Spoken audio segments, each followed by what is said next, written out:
Deep in the heart of Texas this weekend, Rise and Grind drew in 466 of Ultimate's most feared fighters in a battle for the future of Smash. And despite a lack of attendees compared to recent events like SmashCon and Double Down, and how spoiled are we for 500 entrants to be considered a small major, it was stacked at the top. 20 players who were either currently on or have been on the PGRU were in attendance, along with rising stars like Onin, Quandale Dinglingleton, Beast, and Atata. We'll take you through all the rootin' tootin' action from the Wild Wild West in Waco this weekend in our Rise and Grind recap.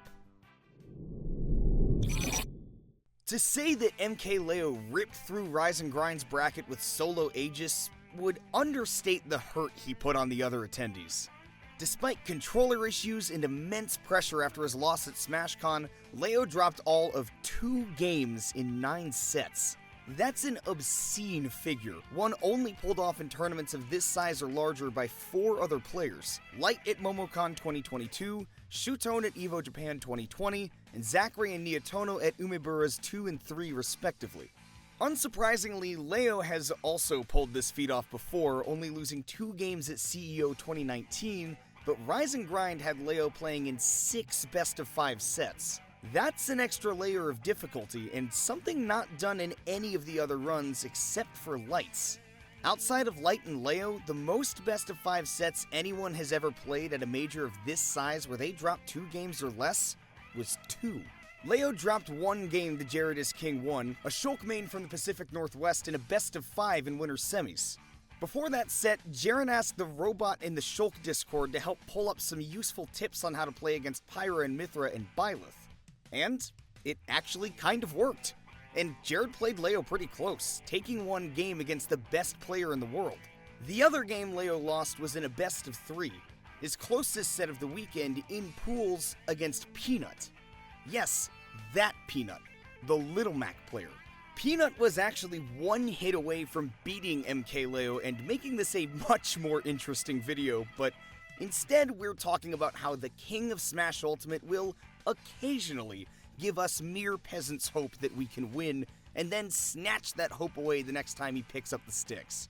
Leo didn't have to play his most anticipated challenger Onin on his way to the top, but nonetheless he raised through this tournament, sweeping Nationwide, Kirby Kid, Myron, Atomic, Anathema, and Zomba. His use of slingshots and other advanced techniques have been added so seamlessly into what has already been seen as near-perfect play that it's kind of unbelievable. He even continues to push the Aegis meta, weaving more and more intentional uses of Foresight into neutral into his play while showing incredible consistency with his confirms on Pyra. He seems like he just keeps getting better, even as, theoretically, he should be hitting a ceiling. But this is MkLeo we're talking about. Whether it's Aegis, or Byleth, or Corrin, or Rob, or Joker, or Lucina, or Marth, or Ike, or Greninja, seriously, he could probably play any character. I mean, maybe even something more top secret. We all know that MkLeo is the best player in the world. And honestly, we should have known better than to ever doubt him. And despite the fact that he isn't signed up for any tournaments in the near future, it'll be hard to forget the beatdown that he brought to the Lone Star State. The summit spot that was up for grabs went to Anathema, a Rob player from Florida that snuck onto the NA PGRU V3 at 50th place. He's been rapidly improving in Florida, but he didn't have the top level wins he needed to be among the best of the best. He didn't get any PGR wins at majors during Season 3, but he notched 3-0 wins over Jake and Ned at SmashCon on his way to 17th. All of that was good enough to earn the 27th seed at Rise and Grind, but a surprise loss in his pool to Texas Kazuya main Burr sent Anathema down to the losers bracket, where he would have to win 3 sets in losers just to place on his 25th seed line. And he won those 3 sets, against Oryx, Keen, and Dark Wizzy, the latter of which being known as a top Mario in the world, and that is one of Rob's worst matchups. But as I'm sure you know, they don't give out summit spots to 25th place finishers who place their seed. Anathema was fully aware of that fact, and he just kept winning.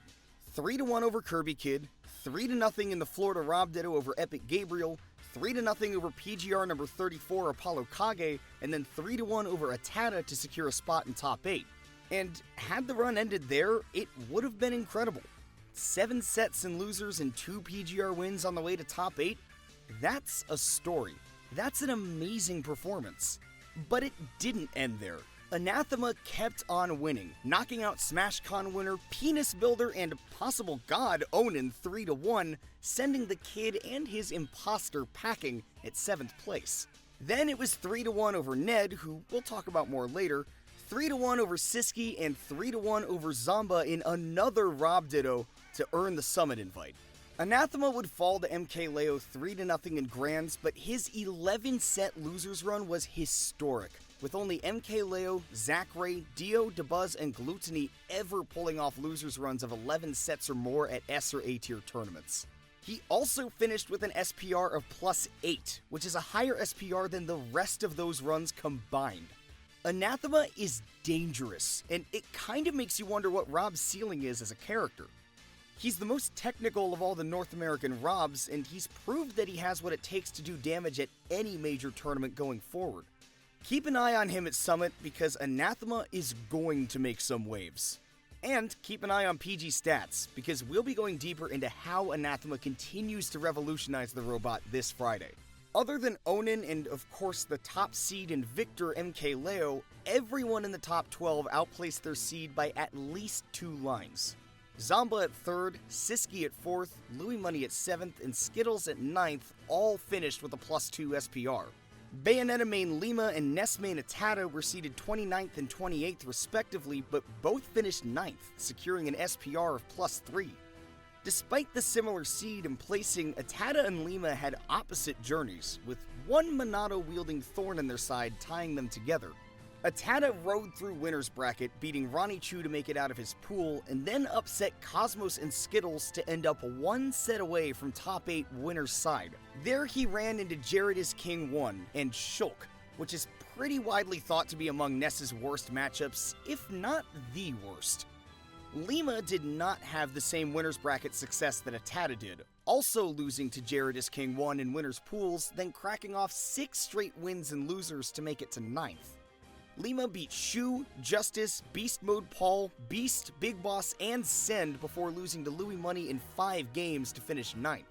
Meanwhile, Chicago Sephiroth main Ned had an amazing tournament, finishing with a +3 SPR and only dropping a single game before top 8. Ned beat Send, Epic Gabriel, and Siski before getting a double dose of Rob with Zomba and Anathema and bowing out at 5th. Ned has been a top-level threat for a long time now, all the way back to when he was playing Pokemon Trainer before the lockdown period, but he seems to have really hit his stride now with Sephiroth. His movement is gorgeous, and he uses the extra movement afforded to him by Sephiroth's passive buff, One-Winged Angel, to turn Sephiroth into a floating wall of death. With a pair of wins over Onin, a 9th place finish at SmashCon, and now this, Ned's season is off to about as good of a start as it could be. His fellow 5th place finisher, Jared is King 1, has been poking around in top-level play as of late. His best placing at a post-lockdown major before the start of this season was 33rd at Genesis 8, where he beat Takara and Dark Wizzy. While the numerical placings might not jump off the page, the names he's taken down to get there absolutely do. On his way to a 49th at SmashCon, he notched wins over Mr. E and Peebnut, and his 33rd place effort at Double Down in July required wins over big-time international talent in France's Orion and Japan's Rhea. This was truly his big breakout performance though, as Jared picked up wins over Deathspade, Lima, Base Mage, and Atata before losing to MkLeo in the aforementioned 3-1 and a 5-game nail-biter to Siski for 5th. Jared made Shulk look genuinely oppressive and finished with an SPR of +6. That's one of the highest SPRs from the entire summer, but he still comes in 3rd by SPR for this tournament alone, behind Anathema and Atomic. Now, if your first thought after that sentence was, who the heck is Atomic? Well, I don't blame you. Before Rise and Grind, Atomic had only attended 2 tournaments with 200 players or more, he does not have a Smash Wiki page, and he isn't ranked in his state of Texas or his sub-region of Dallas-Fort Worth. Now, that speaks as much to the depth of the talent in Texas and in Dallas as anything else, but Atomic's breakout was the starkest of the weekend. Seeded 104th, the Rob and Joker main took advantage of Elegant's DQ to upset Nexus and make it out of his pool on winner's side. He then pulled off 2 more upsets against South Dakota Mega Man Crows and demonstrated why he's known for his proficiency in the Rob Ditto against Mexican Rob main Big Boss to set a date between himself and MkLeo. Now, the date ended with Atomic writing the check, and it didn't go that great for him. Leo's intrinsic understanding of both Joker and Rob meant that there weren't many tricks Atomic could pull that Leo wouldn't be ready for. His next set with Onin and Losers was much closer, going to Game 5 with the SmashCon champ, but ultimately ended with him falling. Atomic lost to the last 2 people to win a Smash Ultimate Super Major for 9th, and because of the number of deep losers runs in this bracket, he wasn't the only victim with a rough draw. Justice lost to Onin and Lima, 7th and 9th, for 65th. Ranichu lost to Atada and Sen, 2 Nesses that both finished in the top 16 for 33rd. Epic Gabriel lost to Ned and Anathema, 4th and 2nd place for 17th. And in one of the most cruel twists of fate of all time, Kirby Kid lost to Leo and Anathema, 1st and 2nd place for 25th. Smash Bros is chaos. That's why we play it. That's why we tune into every tournament, because like Anathema and Atomic and Jared is King 1 and Ned showed, there will always be bedlam every time we have a major. But in a world of chaos, it's nice to know that some things never change. Hometown players will always pop off at their in-region majors to defend their territory, MkLeo will always be MkLeo, and Rob will always be really, really big. Thanks for watching this recap. If you like this video, remember to do the YouTube things because they're free and very easy, and you can always undo it later if you feel so inclined. And make sure to check out our website and Twitter page for anything you might have missed. I've been Kimona, and from all of us here at PGstats, thank you all for watching. We'll see you next time.